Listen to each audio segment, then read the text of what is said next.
Our next speaker is the chairman of the Conservative Alabama Party. He's a member of Conservative USA. I'd like to introduce to you Richard Rutledge.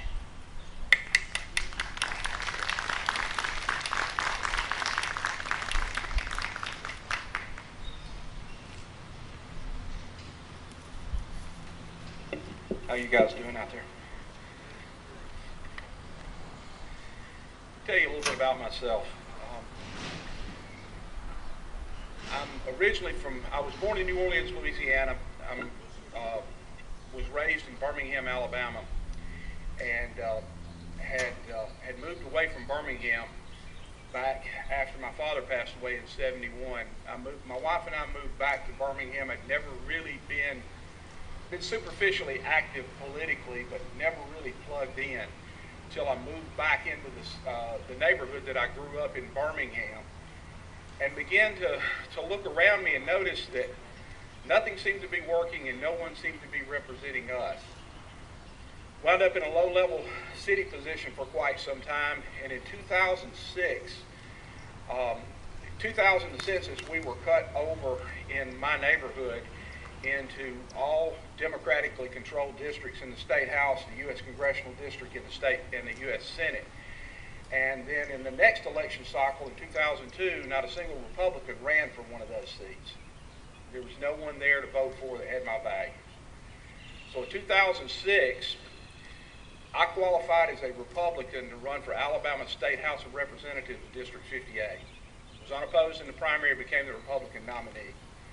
Ran that year on Judge Moore's platform, signed the pledge with Judge Moore, and was one of a dozen or so that stood with Judge Moore and ran on the Return Alabama to the People platform. I was in for the shock of my life. I watched the Republican machinery support my Democratic opponent because I wasn't in the back pocket of the right groups. I began to question something very profoundly, and I began to ask the simple question: who is representing us? And I kept coming to the conclusion that no one was. After the election cycle was over, I was a member of the Jefferson County Republican Executive Committee, was also a member of the Alabama State Republican Executive Committee. I was so sick with what I saw, I resigned from both of those positions and became a member of the U.S. Constitution Party. Several months later, the Constitution Party had a major split in Alabama, and I was the last man standing.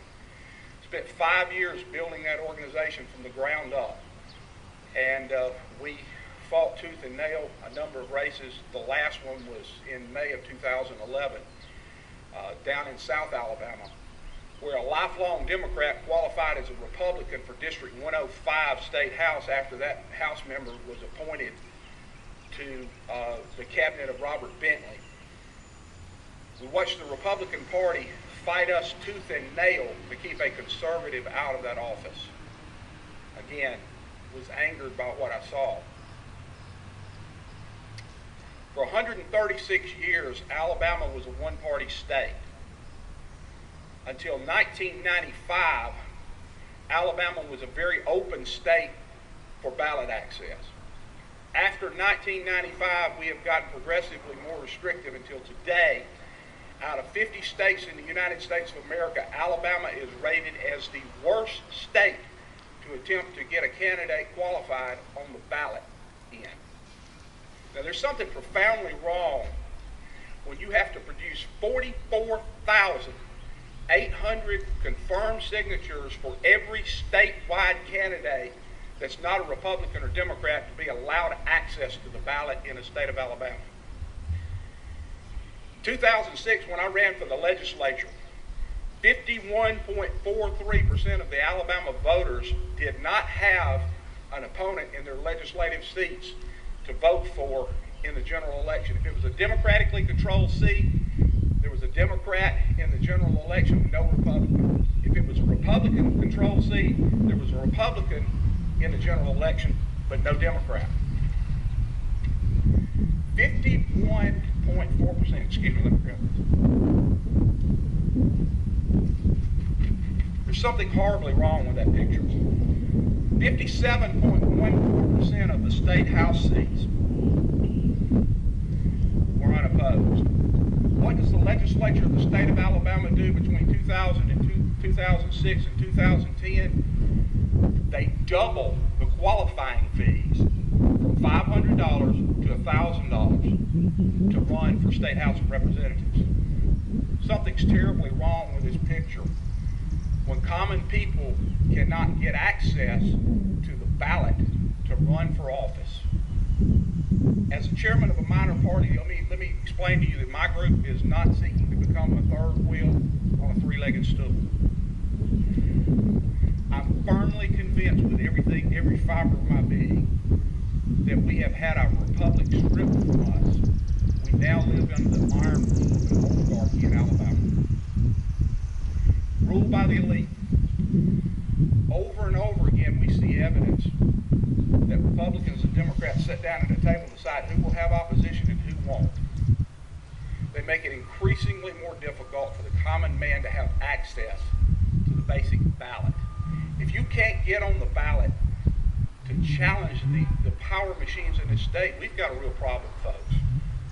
For the last several months, I've been embroiled in a real firefight at the state level. A Republican, his name's Cam Ward from Alabaster, presented a bill this last session, Senate Bill 15, that would reduce the access requirements in Alabama from 3% of the gubernatorial race in every district, or 3% statewide, to 1.5%, and cap that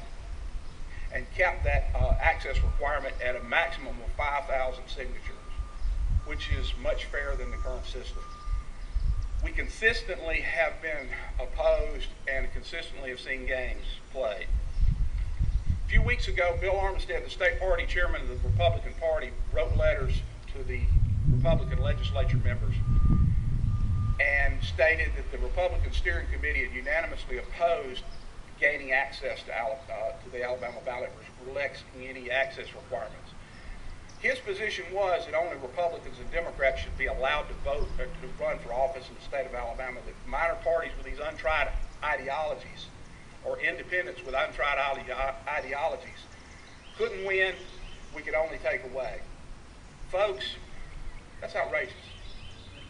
Absolutely outrageous. What I stand before you today to talk to you about is the fact that our founding fathers, when they set this republic up after the Revolutionary War,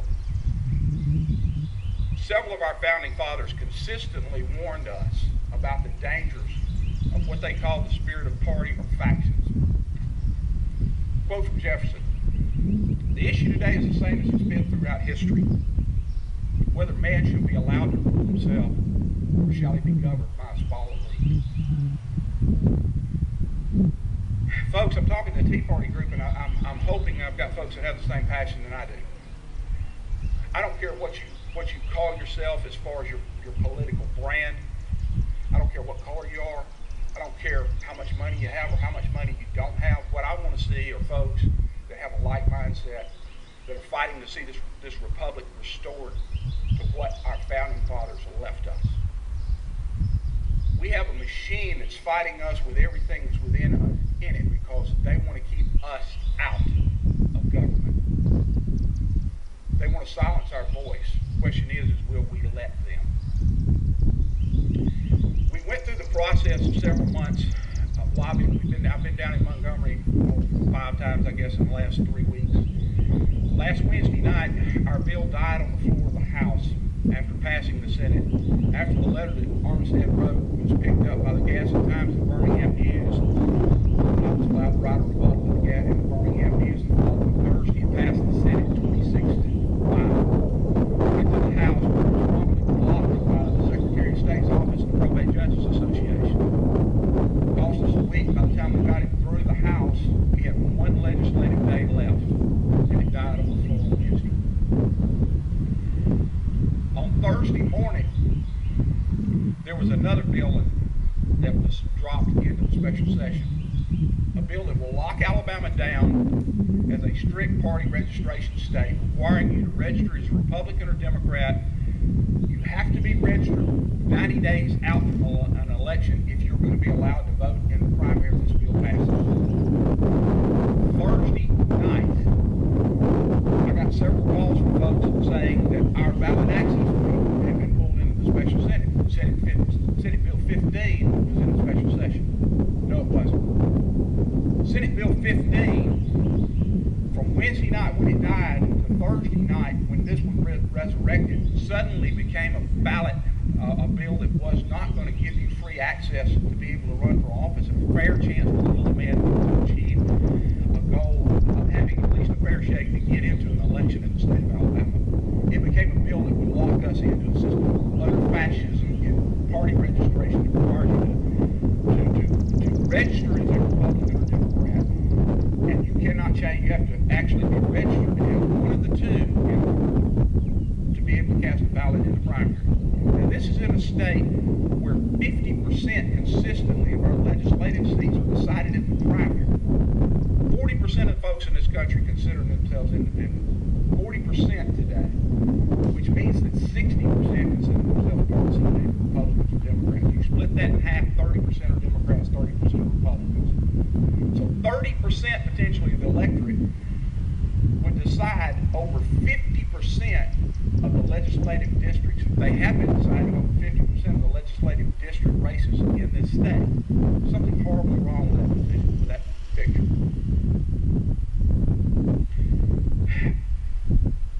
I can't explain to you just how frustrating this process has been. All we ask for is a fair shake. If you run as a Republican candidate for President of the United States in the state of Alabama, Republican or Democrat, they require you to get 500 signatures statewide in order to prove enough basic support to qualify to be on the ballot as a Republican or Democrat in the state for president. If you run as an independent candidate for president in the state of Alabama, that jumps to 5,000 signatures. That deadline is at the end of August, the 1st of September. But if you choose to run for any statewide office as an independent, or you choose to run as a third-party presidential candidate, that now jumps to 44,800 confirmed signatures to be able to qualify. And that deadline is the primary date, which was moved up 2 months. I'll give you another little whammy on that. In Alabama, if you're a candidate for a state seat of any type, legislative seat in particular, I'm fairly certain it's all the rest, but I know it's legislative seats, you are not allowed to raise 1 cent of funding as long as the legislature's in session. If you run for a statewide seat in Alabama and you use paid petitioners, you're going to be required to produce a minimum of 60,000 signatures to have a fighting chance to get on the ballot in this state. If you run paid petitioners, it's $2 a signature. Do the math, folks. $120,000 is what it would cost an independent or a minor party candidate to qualify in this state. It's unconstitutional. It's unconscionable. Next Thursday, I'm going to stand before the 11th Court of Civil Appeals with a number of minor party chairmen in this state. We filed a federal lawsuit against the state of Alabama on constitutional grounds. I'm asking for help and for support in this matter. What we're asking for is only a fair and level playing field. What we wanted was to cap the signatures at 5,000, which is 10 times the number that Republicans and Democrats require for a presidential candidate. We also wanted our deadline to be the certification date, which is the date that Republicans and Democrats have after the primary to certify their candidate and place their candidates on the ballot. All we're asking for is a fair and level playing field. What we got was a slap in the face from the bosses of both political parties, telling us we don't belong, telling us we shouldn't be in the arena. Is that constitutional? Is that comforting for you? For the folks that will fight tooth and nail? My group endorsed nationally Rick Santorum for president. The Alabama group is backing Roy Moore. Again, we don't care what your party brand is, what color you are. All we care about is do you align with us philosophically. We ask for the ability, if we choose to run a candidate, access to the ballot. And I'm going to leave you with this. I'm going to read you a few quotes from our founding fathers. This is from Madison. Among the numerous advantages proposed by a well-constructed union, none deserve to be more accurately developed than its tendency to break and control the violence of faction. The friend of popular government never finds himself so much alarmed for their character and fate as when he contemplates the propensity to this dangerous vice. The instability, injustice, and confusion introduced into the public councils have in truth been the mortal disease which popular governments have everywhere perished. Folks, I stand before you today embroiled in a fight. In the next legislative session, we'll be back again with another access bill. We need some help. I need some help with the organization that I'm now in. In September, I accepted the offer from a group called Conservative Party USA to become the state chairman in Alabama. Very close to the primary date, a lot of the folks that I wanted to pull into this organization were already involved in campaigns. Several of them looked at access requirements and decided to run as Republicans. None of them made the cut. Two things. I need some help to put together an organization that can begin to brand and endorse folks, no matter whether they're running as Republicans or Democrats, independents, on my ticket or on something else, as the true conservatives in this state. We have a mechanism in place. We have a mechanism that we're working on now that's coming from our national group that will allow us to publicize who our endorsees are and to get media out to the people. Secondly, we have got to find a way to break the machine in the state of Alabama and give the common man a fair chance to be elected to office.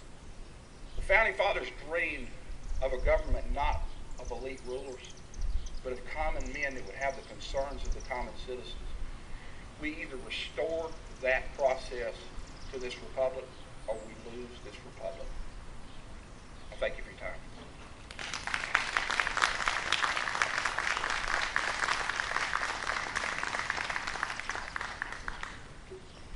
Right now, I'd like to introduce to you Jim Bonner. He's running for probate judge here in Carver County.